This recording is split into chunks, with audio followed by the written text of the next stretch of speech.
What up, guys? Welcome back to Stephen Somerville Irish Rugby.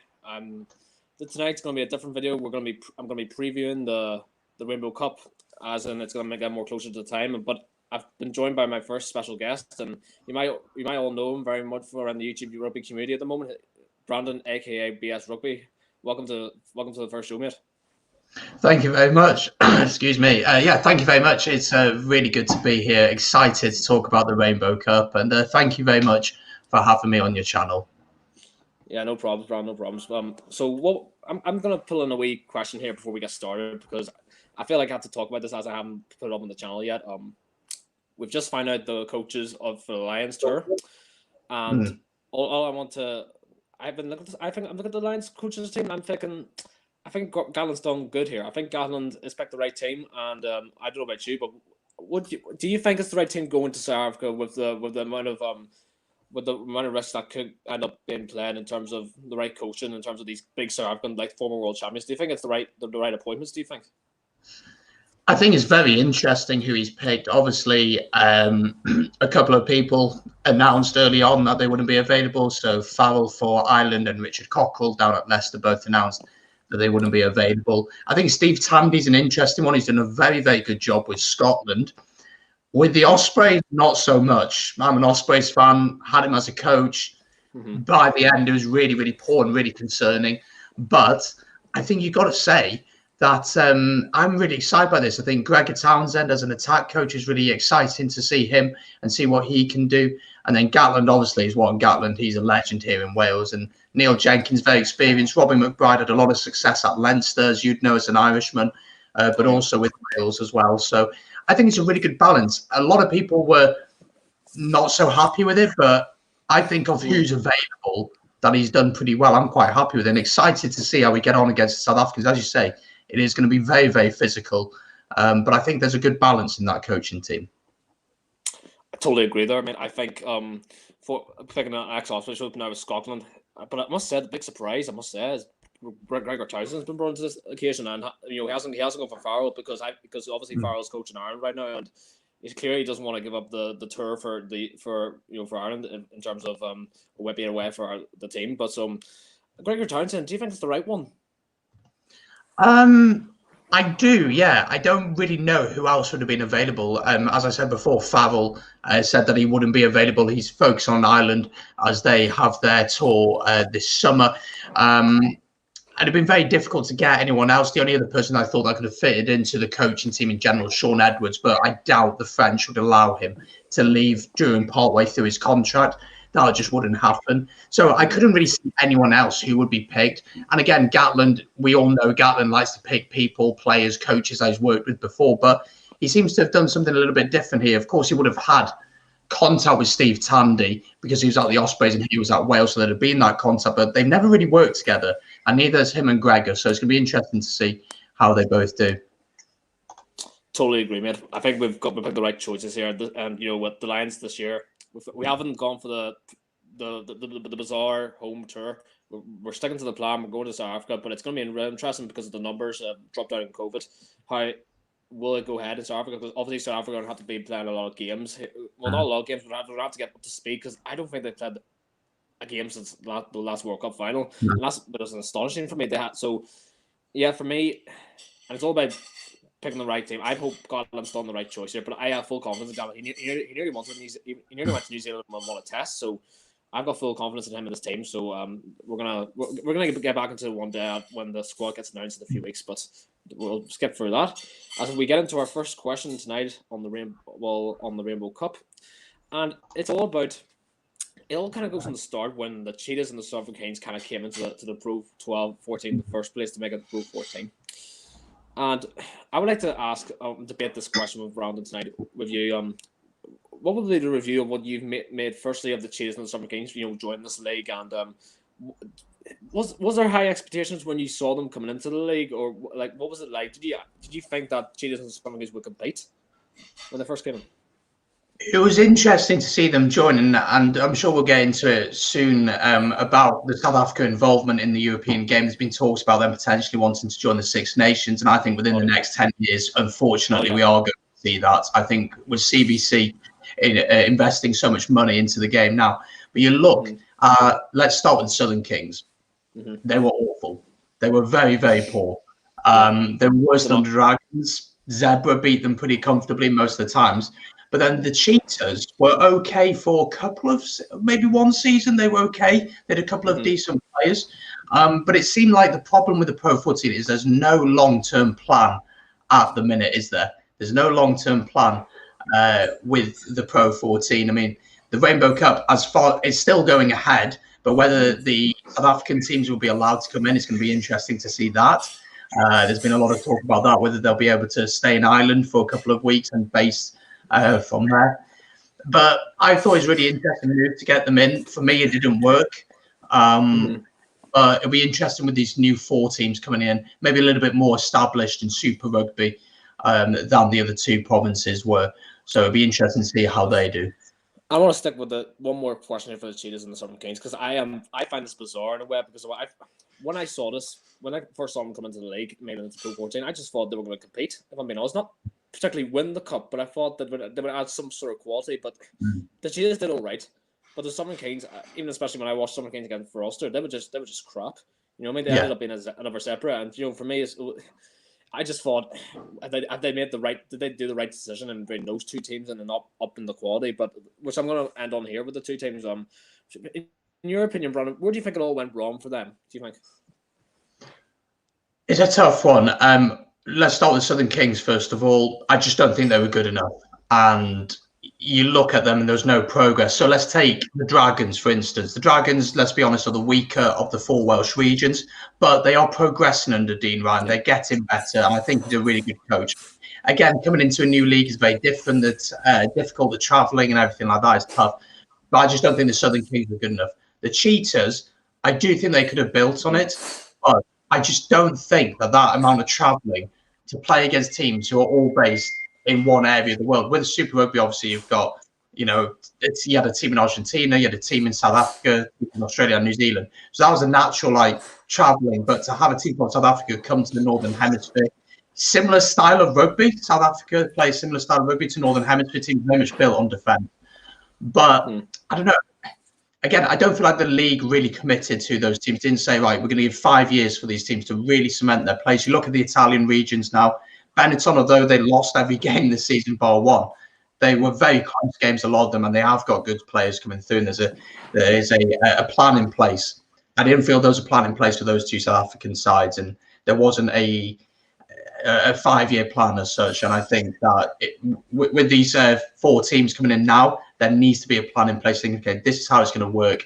We're going to ensure that they are able to play regularly. They're going to draw crowds, and that the local community is going to get involved in their sides and in the game. Nice. I totally agree with that point there. So anyway, on to the next question, and it's going to get into our main point here on the channel, and it's very much on the lines of, so how do you feel about the idea of coming up with these South African teams joining the league in a high top quality regional teams with the likes of the Irish provinces, the Scottish provinces, and especially your Welsh country? Do you think the Bulls, the Sharks, and all them teams, do you think they'll adapt to them, or do you actually think how well they'll do in the league? It's a really tough one. I'm going to be totally honest. I don't watch much Super Rugby, and I haven't watched these 4 sides that much. I don't know all that much. I'm hoping to get South African on my channel to really discuss it a little bit more. It'll be interesting to see, but I think it's all down to how, let's say Leinster, very, very strong region, probably a province, probably the strongest province in the league, hence why they won the league. They could probably put out their second and first team, and they'd certainly beat everyone in the league, pretty much. You look at Ulster, probably the second best team in the league, and playing some brilliant rugby. So my question is, are these sides going to take this competition seriously, or is it going to be, let's just give youth a chance? Let's just say, right, just throw out the youth there. Just say, go on then, player coming up from the academy, playing at 10, go on, have a go, see what you can do, see if you're good enough at this level. And I wouldn't be surprised if the sides decide to do that. So it'd be difficult then to get a measure of where these South African teams are. And I think it's more important for the South African sides to do better than for the other sides, because it's almost as if it's a rehearsal for them to show, right, we can be competitive at this level, we can be entertaining, because at the end of the day, it's an entertainment, it's a package that they're going to try and sell. And it'll be interesting to see. Again, I think it's really important that the fans of the 4 South African sides buy into this and really believe in it and really get behind it, because they may still think we want to stick in Super Rugby. We want to play against the other South African sides. We want to travel to New Zealand and Australia and play against them. We don't want to go up to Europe. So it'll be interesting to see how they do. I'm not sure. I haven't seen enough of them. But again, I think their style of play will help them, because again, South African teams tend to be built on power and on defence. And you look at Leinster, for instance, and that's absolutely what they're built on. So I think they'll do okay, but do I think they're going to compete if the other sides put their full team out? I'm not too sure. Yeah, for me, when I'm looking at these are South African teams, I thought that the Rainbow Cup is going to begin in a few weeks. I kind of just thought, well, why not? You might get these South African teams against us, the Lions, in case the Lions have to play like a sort of pre-match games before we actually face them in a free-match test. I think that the Rainbow Cup should have gone on, I think, maybe way after that, because it would have given us, professional fans, a chance to see what they were made of. But we're getting it now before the Lions. But and for me, it's just it is a bit risky going right now, because Leinster just won their Pro 14, in which I'm happy for them to see win a trophy, and also get them going forward in the European Cup. And I think for Bulls and Sharks and all them teams to compete, they've got to show real ruthlessness. And because Leinster are up there, I've been watching Leinster. The amount of academy work they're doing in schools down there is just at the moment, no one can beat them in a way. So especially when they're going to face Ronald Garage, La Rochelle, that's going to be a really interesting game for all the Irish fans. So we'll move it at that. And I think moving on to the next question. But there's a lot been talk about the quality of the Pro 14 not being the same, and which leads on to the next question. With these South African teams coming in, do you think the attendance rate will boost up, and do you think it'll boost the quality in terms of attendance? And coming in, like, do you think they'll more be better than sold out if this happens? I don't think it will, if I'm being totally honest. I really don't think it'll make that much of a difference. You'll know, as I'll know, in Ireland and in Wales, you have 2 sets of fans. You have fans who'll only watch the national team play, and they'll watch them Six Nations, Autumn Internationals, Rugby World Cups, but they won't watch the regions or the provinces play. So you don't have your hardcore fans. And I just don't see why the South African teams would do anything differently to change that. I just don't see that happening at all. Obviously, in Ireland, the attendance in Ireland is much better than it is here in Wales. Oh, absolutely. Like, it's so much better. You want to see the Ulster crowd, because I'm a season ticket holder for Ulster, and I go to every single home match, and you want to get the buzz around Ravenhill. You know what I mean? It's just amazing, and I think Ulster is one of the most top fans in terms of how they chant and how they sort of get their team together. And I've definitely found it so great to be there when I started going to Ravenhill. But I definitely get where you're coming from. It's just a case of will it boost the fans? I don't know. I just think it'll just stay the same. But I thought that was just a question to just come out, because I thought that was really interesting about the quality and the attendance rate in the Pro 14. But there you go. The next question is for you. I've already said that question. How do you think the South African teams will be able to play in the Northern Hemisphere teams when it's suited to their Southern Hemisphere? Do you think that playing in the Northern Hemisphere is going to be a new challenge for them? Like when it's treated as Southern Kings, they just didn't adapt. And for me, it's just do you think getting used to the Northern Hemisphere will be fine for them, or do you think it'll take a while? It might take a little bit, yeah. And the big thing for them is they'd have never played up in the Northern Hemisphere unless they were playing for South Africa internationally and have travelled to play up here. But that would be once a year.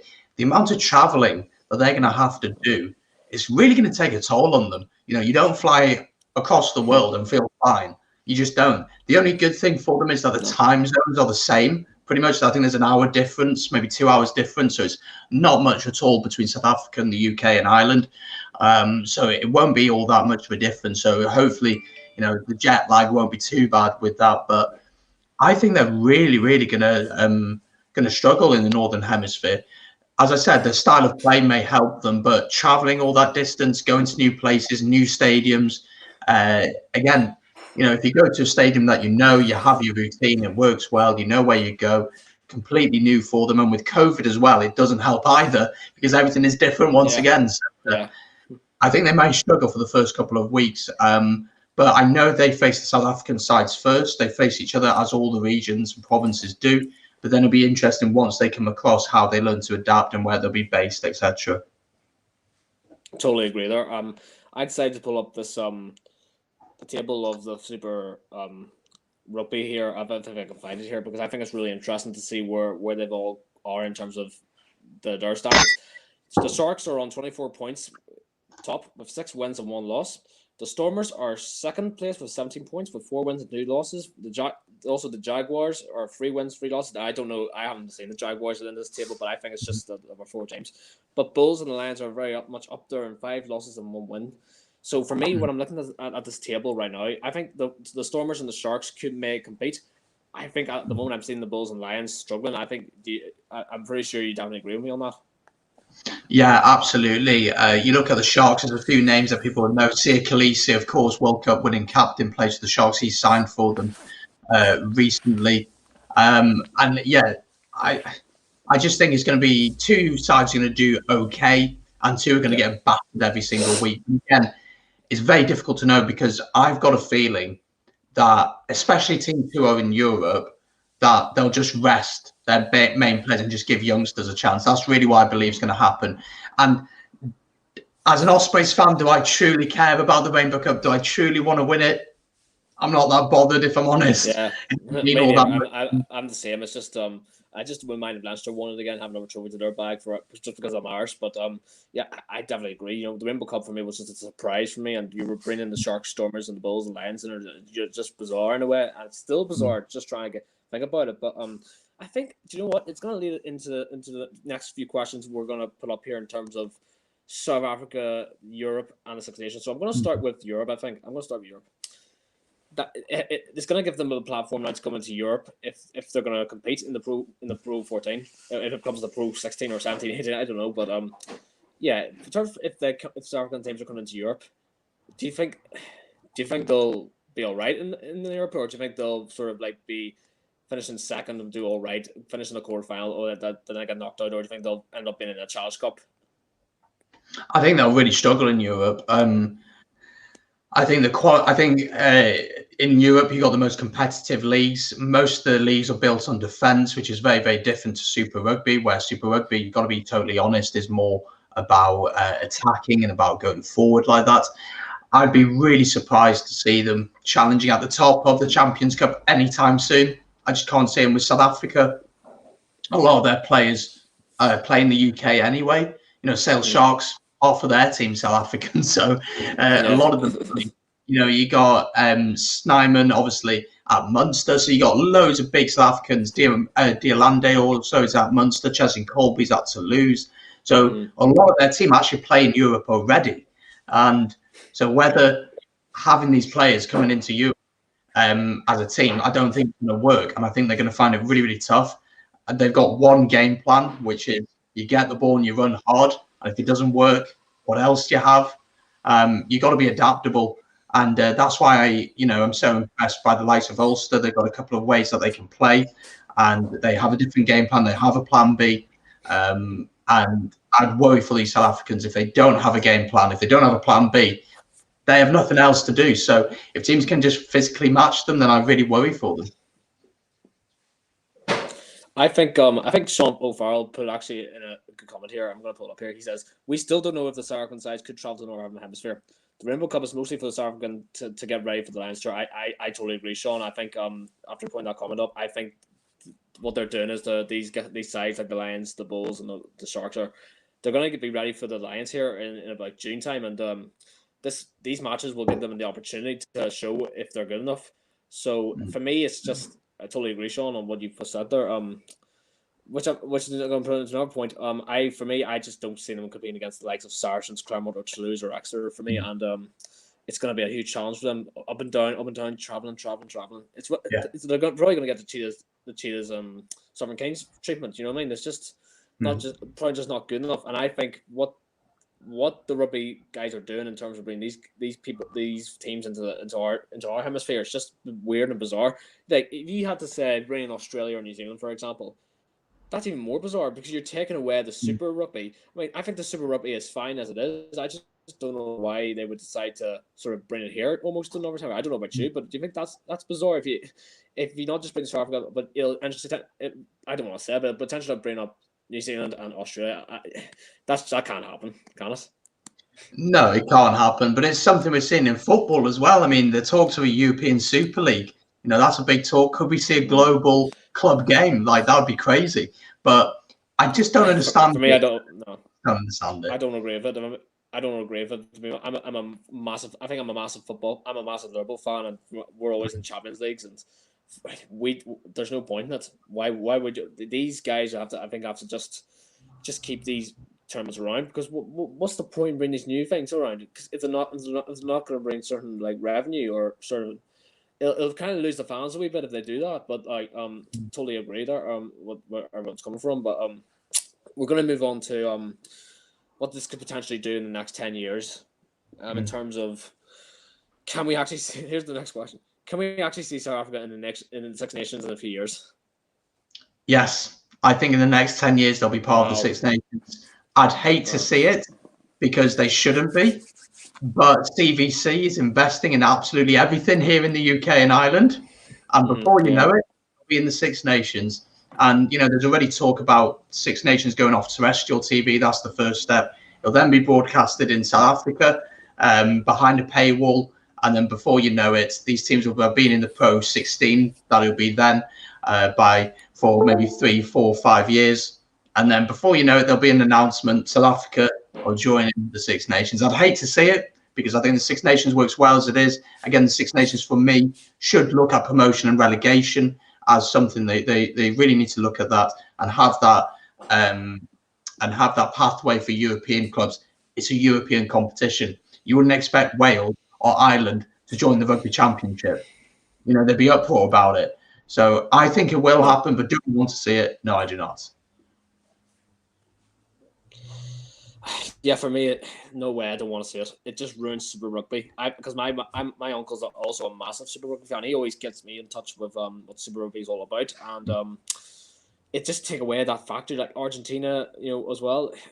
I was thinking on the lines of Argentina coming into the league at one point, but I'm like, just don't mess up everything. The Six Nations is grand, but like Italy at the moment, I've also been questioning them. Italy, I think what they should do is just get relegated and another team come up, but I just don't know if that's the solution. But Italy, for me, a bit poor in the Six Nations, and both them teams are doing poor in the provincial league. I don't know about you, but yeah, I just think Italy's at a bit of a crossroads. Yeah, Italy's an interesting one.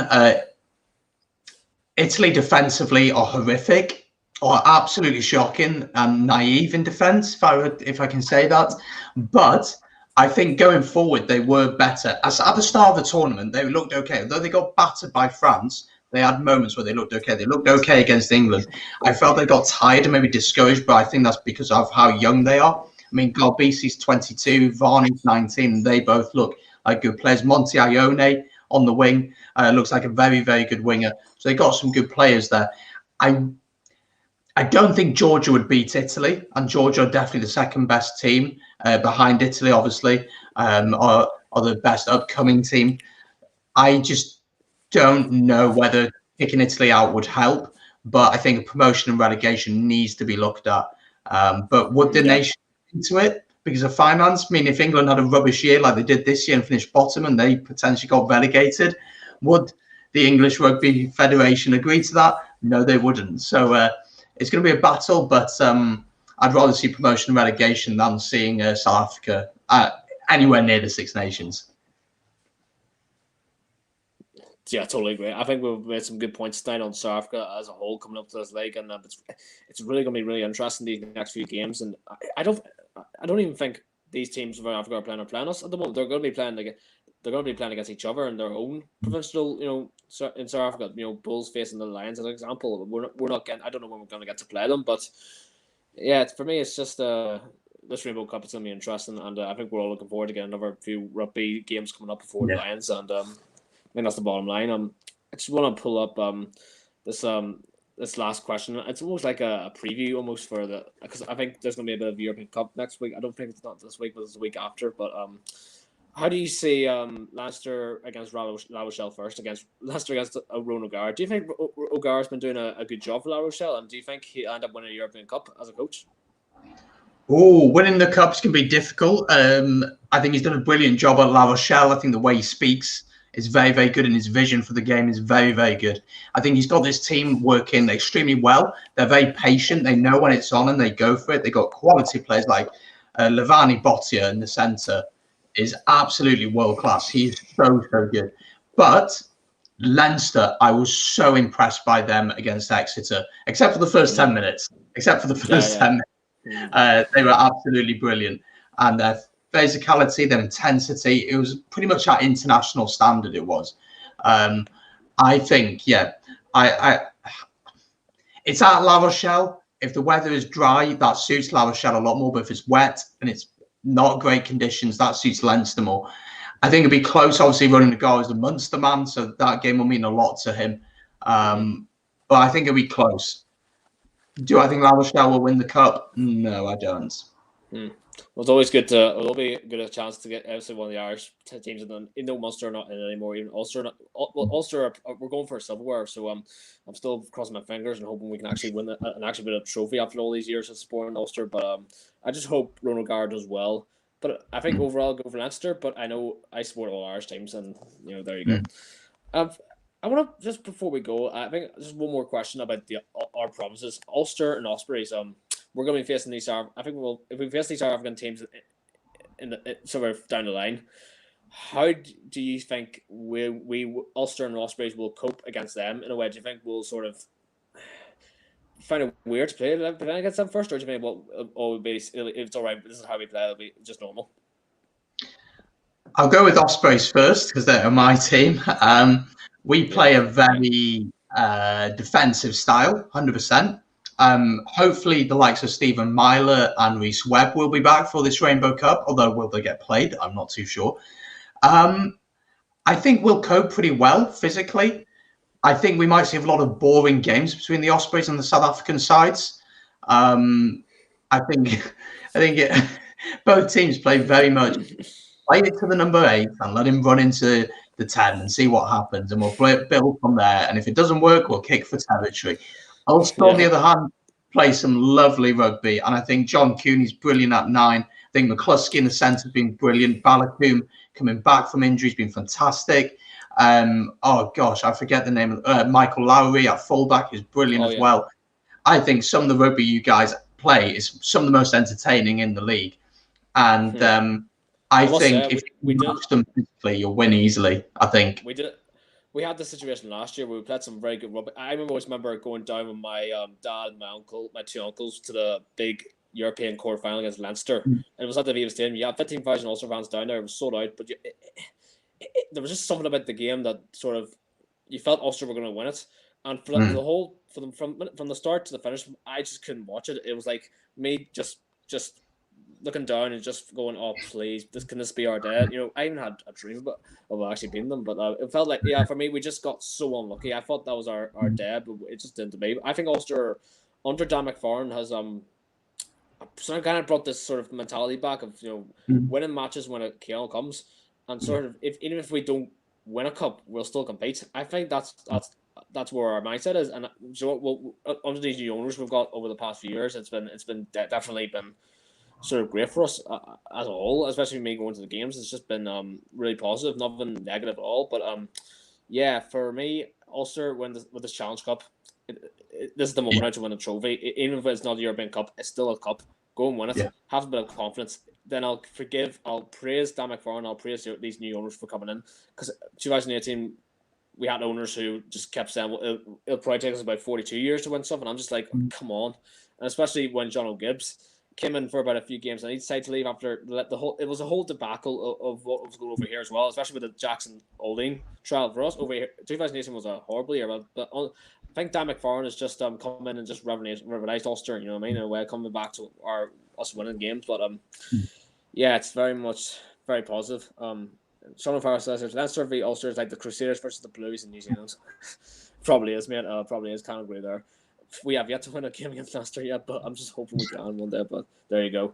Thank you, Brandon Smith Rugby, very much for coming on today. I'm sure I'll have you on again, especially with the Lions coming up, and especially I might be able to do a bit of watching on. I don't know yet. I can't prefer on my channel. I prefer to do a sort of previous reactions, but there's still a lot of content coming on my channel, and I hope you guys stick around because there's still lots of good content coming out. But thank you very much to BS Rugby. I hope you have me on soon, mate, and thank you very much for taking this opportunity to speak with me about the Rainbow Cup, and it's going to be really a lot of rugby coming up, and thanks very much.